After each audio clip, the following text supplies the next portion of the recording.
இயேசுவில் எனது அன்பிற்குரியவர்களே, உங்களுக்கு என்னுடைய இதயம் கனிந்த வாழ்த்துக்கள். வணக்கம். இன்றைய நற்செய்தி பகுதி, அன்பானவர்களே, மத்தேயு நற்செய்தி 16வது அதிகாரம் 24 28 முடிய. இயேசு தம் சீடரை பார்த்து, என்னை பின்பற்ற விரும்பும் எவரும் தன்னலம் துறந்து தம் சிலுவையை சுமந்து கொண்டு என்னை பின்பற்றட்டும். ஏனெனில் தம் உயிரை காத்துக்கொள்ள விரும்பும் எவரும் அதை இழந்து விடுவர்.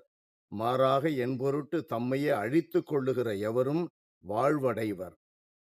மனிதர் உலகம் முழுவதையும் ஆதாயமாக்கிக் கொண்டாலும் தம் வாழ்வையே இழப்பாரெனில் அவருக்கு கிடைக்கும் பயன் என்ன? மிக அற்புதமான இயேசுவினுடைய போதனை. அன்பிற்குரியவர்களே, இயேசுவை பின்பற்ற விரும்புகிறவர்கள் துன்பங்களை எதிர்பார்க்க வேண்டும், இடரல்களை எதிர்பார்க்க வேண்டும். நமக்கு விமர்சனம் செய்பவர்கள் நிறைய இருப்பார்கள் என்று எதிர்பார்க்க வேண்டும். இயேசுவை நோக்கி புறப்பட்டு விட்டோம் இல்லையா? எதிரே என்ன துன்பங்கள் வந்தால் என்ன, எப்படிப்பட்ட இடரல்கள் எழுந்தால் என்ன, யார் நம்மை விமர்சித்தால் நமக்கென்ன? பாதை மாறக்கூடாது. அந்த பாதையில் இந்த துன்பங்கள் எல்லாம் வரத்தான் செய்யும். இயேசுவிற்கு வந்தது, நம்முடைய தலைவருக்கு வந்தது, அவரை பின்பற்றுகின்ற சீடர்களுக்கு வருவது இயல்புதானே. ஆகையினால் விமர்சனம் செய்வதை குறித்து, நமக்கு எதிராக எழுபவர்களை குறித்து மனம் உடைந்து போகக்கூடாது.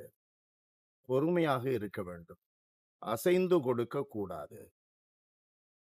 நம்முடைய பாதையிலிருந்து சற்றும் நாம் பிறழக்கூடாது. துன்பங்களை பார்த்து மிரளக்கூடாது. நம்முடைய பாதையில் நம்மோடு நமக்கு முன்னால் நடப்பவர் இயேசு. பிறழ்ந்தால் என்ன ஆகும்? பாதை மாறி போனால் அங்கே இயேசு நமக்கு முன்னால் நடக்க மாட்டார். சாத்தான் நடக்கிறான் என்பதை மறந்துவிடக் கூடாது. பிறழ்ந்தால், சாத்தான் முன்னே நடந்தால் நமக்கு பெரிய பதவிகள் கிடைக்கும், நிறைய பணம் கிடைக்கும், நிறைய செல்வாக்கு இருக்கும், நம்மை புகழ்வார்கள். நாம் பிறழாமல், துன்பங்களை கண்டு மிரளாமல், இயேசு முன் செல்ல நாம் அந்த பாதையிலே நடந்து சென்றால், ஒருவேளை செல்வாக்கு இல்லாமல் போகலாம், பணம் இல்லாமல் போகலாம், நமக்கு மக்கள் மத்தியிலே புகழ் இல்லாமல் போகலாம். ஆனால் இந்த உலகம், புகழ், செல்வாக்கு, செல்வம் இவைகளால் நம்மை அசைத்து பார்க்கவும் முடியாது. 46வது திருப்பாடல்ல 11வது வார்த்தையில இருக்கும். தொடக்கத்திலிருந்து பார்த்தோம்னா, உலகமே பிறண்டாலும் மலை பெயர்ந்து கடல் நடுவே விழுந்தாலும் என்னை இடுக்கணுற்ற வேளையில் நன்கு அடைக்கல பாறை என்று நன்கு காட்டியுள்ளார் இறைவன்.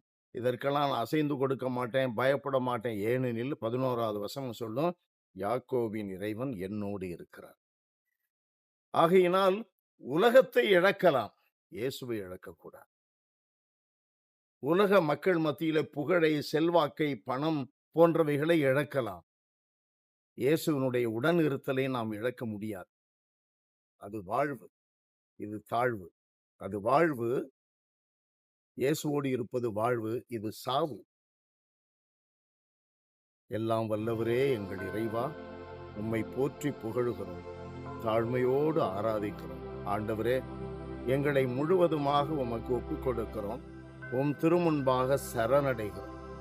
உம்முடைய விருப்பம் எதுவோ அந்த பாதையில் நாங்கள் உறுதியாக பயணிக்க எங்களுக்கு அருள்தார்.